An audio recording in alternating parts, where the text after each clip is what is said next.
Hi, I'm Scott Abel, the Content Wrangler. I'm here at eBay headquarters in the UK at the Aquatic event. It's a conference sponsored by Acrolinks. I'm here with Ann Rockley. Hi Ann, thanks for joining us today. Hi.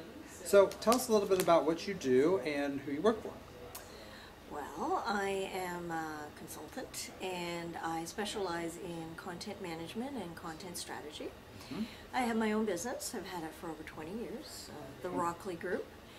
And I'm president of that, a small boutique organization, and we help organizations who are facing a lot of challenges with their content, creating it more effectively, managing it, delivering it, multi-channel, multi-platform delivery, variety of different languages.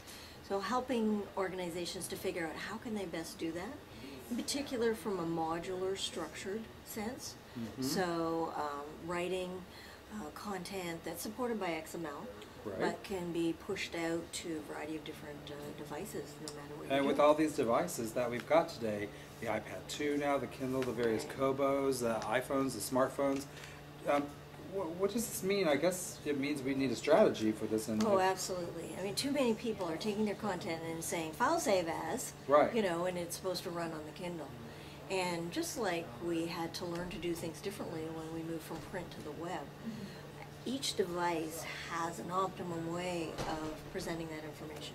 It doesn't mean you have to rewrite the information, but you do have to design it for delivery in a variety of different ways. And you have to understand what the limitations are and the strengths of each of those platforms are. So you can play it up. You can do a variety of different things depending upon what system and technology. So you're saying design a strategy to support the delivery to each individual device, but don't spend your time jimmy rigging the content manually.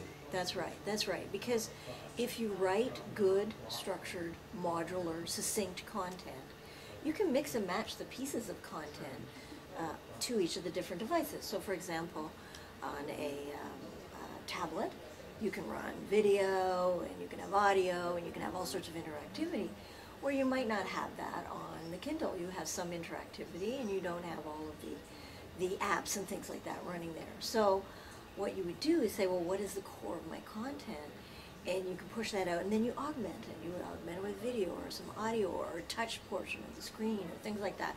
But you're designing it modularly so that it can go out to a variety of different devices without you having to hand manufacture it. Right. And it's not enough. I hear you're saying it's not enough to do file save as HTML and create a website from the Microsoft Word document. So we wouldn't necessarily do file save as a PDF and call it an ebook. Why is that? Well, especially when we think of PDF. PDF is a print delivery format, and it's portable, and so it's designed around pages. Well, if you've got an 8.5 by 11 page, or even a 5.5, 8.5 page, you know, a smaller format, how well is that going to work on a mobile phone? Not terribly well. You know, it's either going to be so tiny you can't read it, or you're going to have to bring it up in size, and then you're scrolling back and forth.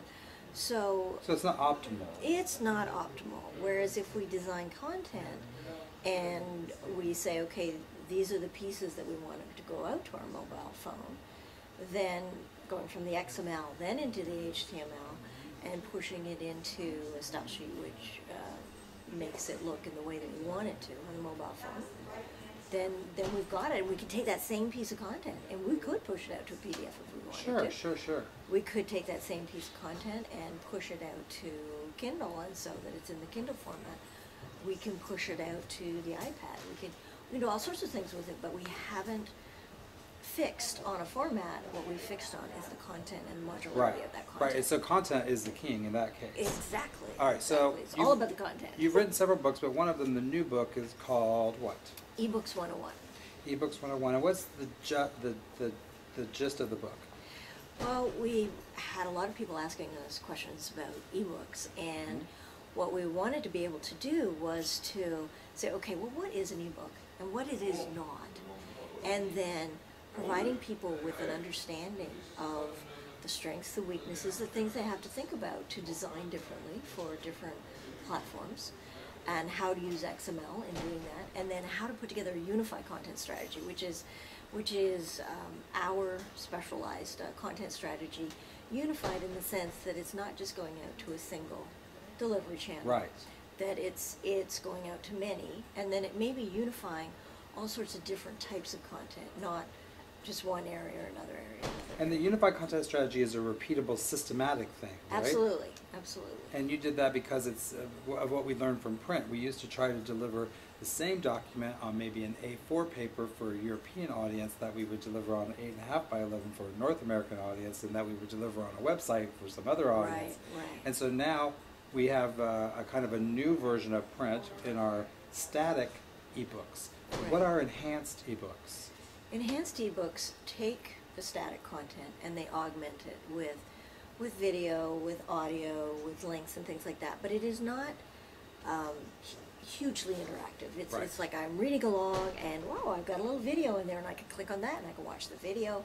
Or I'm reading along and I can click on a little podcast, or I can link out to the web or things like that. So that's an enhanced book where we're enhancing the static, traditional, more text-oriented book with rich media. Right.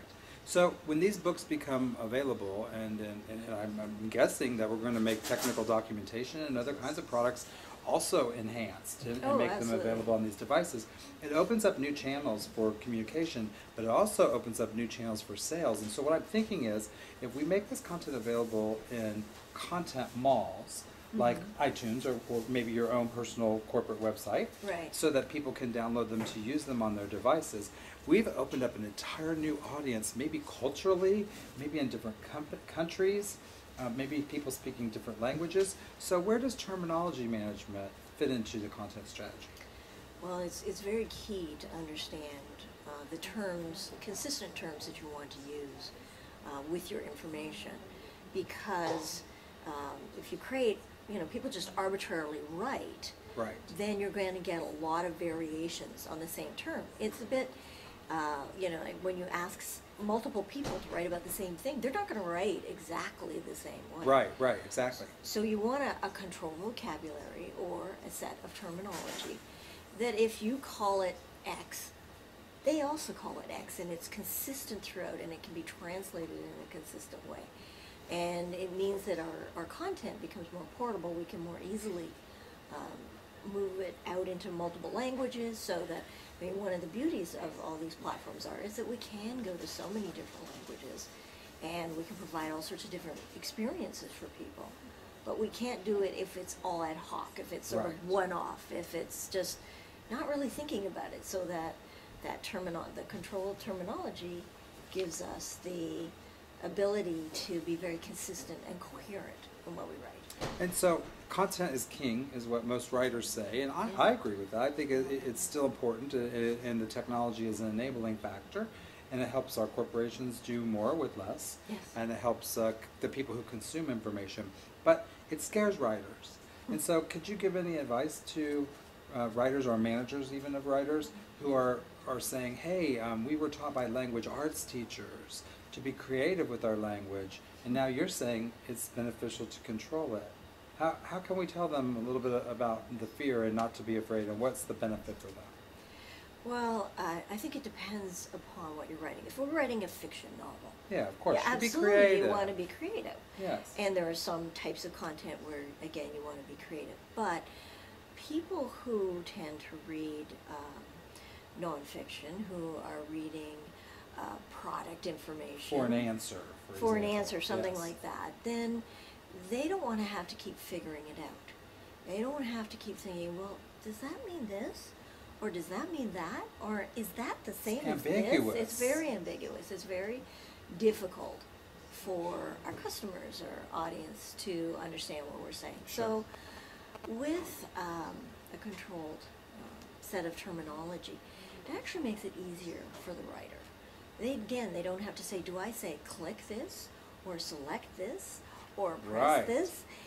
They know what it is, and when you've got terminology control software that supports it, it pops it up and says, hey, use this instead. So it's not like you have to memorize all this stuff. So the rules, the dictionary, the style guide can be encoded in these products, like the products that Acrolinks sell, Yeah. and they can actually prevent the errors from or the inconsistencies Yes. from popping up, which means the editor doesn't have to try to catch them, the human editor. After the effect. Which right. of course is more expensive. Right. So this there's- way you're writing and it will pop it up for you and give you either a single option or maybe a potential couple of options. And so you don't have to think about it. And over time you'll become more comfortable with the terminology. It won't need to prompt you quite as much. And then you might write something new and there it is already for you. There it You don't is. have to. And I think it's a teaching tool. After a while, you learn that the tool is going to stop you from doing certain things, and you probably, your brain just catches on. Yeah, you And just catch on. Yeah, absolutely. It makes it a lot easier. It's not for as you. scary as people think. No, and No. it's not as restrictive. We had a client a couple years back who said to us that, you know, structure sets you free. Right. Because you don't have to think about it. What you can do is you can focus on the content and the message and the optimum way of communicating. You don't have to be all knowledgeable about all things. You can have the technology and the Right. terminology and everything else around it help to guide you so that you just have to focus on what you need to do, and that's getting the content written as effectively as possible. Huh. I agree with you. So thanks for joining us today, Ann. I Well, appreciate it. Thank you, Scott. I enjoyed talking with you as well. Excellent. So I'm Scott Abel, and until next time, I'll see you later. Bye. Okay.